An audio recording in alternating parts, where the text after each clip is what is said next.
જય હિન્દ, જય ભારત, જય ગૌ માતા, જય રાષ્ટ્રમાતા. સાથીઓ, હું છું અર્જુન આંબલિયા ફ્રોમ દ્વારિકા. મિત્રો, અત્યારે આપણે ગુજરાતના મહેમાન થયા છે દેશી ટાર્જનજી.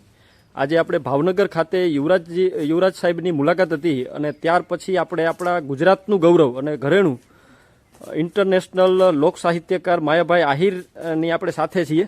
તો સીધા માયાભાઈને જ પૂછીએ. માયાભાઈ, શું કહેશો દેશી ટાર્જન વિશે?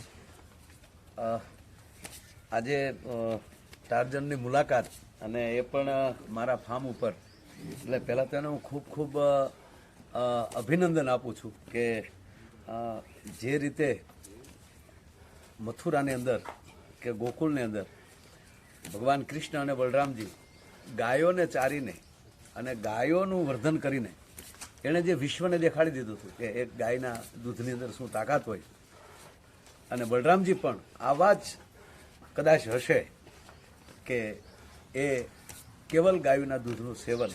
તો આજે આમ તો નામ દેશી ટાર્જન, પણ મને કહેવાય ગયું કે આની ઉપર પૂર્ણ બલરામજીની કૃપા ઉતરી છે, ભગવાન દ્વારકાધીશની કૃપા ઉતરી છે અને ગૌ માતાની કૃપા ઉતરી છે. તો આમાં એટલું જ દેવાનું રહે કે કોણે કીધું નોનવેજમાં તાકાત હોય? ના, મારી ગાય માતાના દૂધમાં જે તાકાત છે એવી એક પણમાં તાકાત નથી. કારણ કે એ ગાયનો સોરું જે છે એ આપણે અત્યારે હવે તો ટ્રેક્ટર આવ્યા, પણ એ ગાયના દૂધની તાકાતથી આ વિશ્વને, આ દેશને કૃષિ પ્રધાનનું જેને બિરુદ મળ્યું. તો મિત્રો, આપણે જોવું જોઈએ કે આપણી ગાયમાં કેટલી તાકાત છે. તો આવો ગાયોનું જતન કરીએ અને ગાયના દૂધની તાકાત આપણે નિહાળી રહ્યા છીએ. હું ખરેખર ટાર્જનને ખૂબ ખૂબ અભિનંદન આપું છું. ખૂબ ખૂબ આભાર. બીજા જ આપણા ગુજરાતનું ઘરેણું છે પોપટભાઈ, લોક સાહિત્યકાર, આપ બધા જાણતા જ હશો. પોપટભાઈ, શું કહેવું છે તમારું? ખાસ કરીને અમે ક્યારના જોઈ રહ્યા છીએ કે એમની જે ઉર્જા છે, એમનું જે કાર્ય છે, એ ખરેખર અત્યારે લોકો ઘણી વખત કહેતા હોય થાકી ગયા, ચાલો કંઈક ડ્રિંક લઈ લઈને, પેલું કરી લઈને, આમ કરીને થાક ઉતરી જાય. પણ જે માના દૂધમાં અમૃત છે, ગાય માના દૂધમાં, એ અમૃત આજે જોયું છે કે સાંભળતા આવ્યા છીએ કે યોદ્ધાઓ પહેલાં આવી રીતે કરતા ને આમ યુદ્ધમાં જતા. તો ખાસ કરીને આ જોયા પછી મેં આજ મારી સગી આંખે જોયું છે કે ખરેખર યોદ્ધાઓ આવા જ હોઈ શકે. અને ગાયમાંના દૂધની, દહીંની અને એના ઘીની શું તાકાત છે એ જોવું હોય તો ક્યાંય દૂર જવાની જરૂર નથી. અમારા દેશી ટાર્જન એના માટે કાફી છે. અને મેં મારી સગી આંખે, નરુ આંખે આજે જોયું છે કે ખરેખર ગાય માતાના દૂધમાં અને એમના ઘીમાં એવી તાકાત છે કે 2000થી પણ વધારે એ દંડ કરે છે. અને હું ક્યારથી જોઉં છું એ સતત ને સતત આ રીતે જ એમની જે મહેનત ચાલુ છે, ત્યારે ખરેખર ભારતમાં આવા બધા યોદ્ધાઓ પણ છે. એનું કારણ એ છે આપણી કેવલ ને કેવલ ગાય માતા. અને પોપટભાઈ, બીજું કે કેવલ ગાયનું દૂધ, જી, લાઈવ ગૌમૂત્ર અને સ્નાન કરવું છે તો ગાયના શાનથી.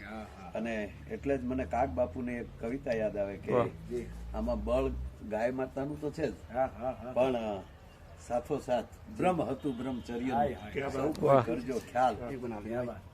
જી જી જી, જેની વૃત્તિ હશે ડોલતી એની કાયા થઈ નિર્વાણ.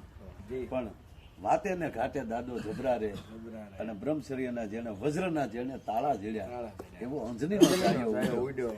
એમ હનુમાન દાદા જેવી જેની આખે એનું શરીર જોવામાં મળે છે. એટલે ખરેખર હું ટાર્જનને ખૂબ ખૂબ અભિનંદન અને ધન્યવાદ આપું છું. અને ખરેખર આજે ખૂબ આનંદ થયો.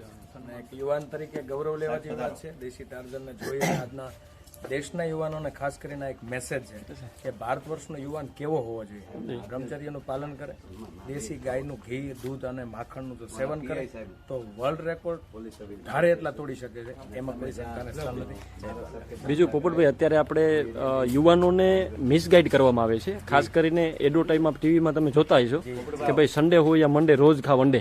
એટલે ખરેખર આપણા યુવાનોને એક સંદેશો શું? ખાસ કરીને તમામ મારા દેશના યુવાનોને તો હું બે હાથ જોડીને વિનંતી કરું છું કે કદાચ વાત ઉપર તમને વિશ્વાસ ના આવતો હોય તો દેશી ટાર્જન એનું એક ઉદાહરણ છે કે ખરેખર કોઈ બહારની વસ્તુ કે નોનવેજ ખાવાથી કે અંડે ખાવાથી કોઈ તાકાત આવતી નથી. એ બધી ખરેખર ભ્રમણા છે.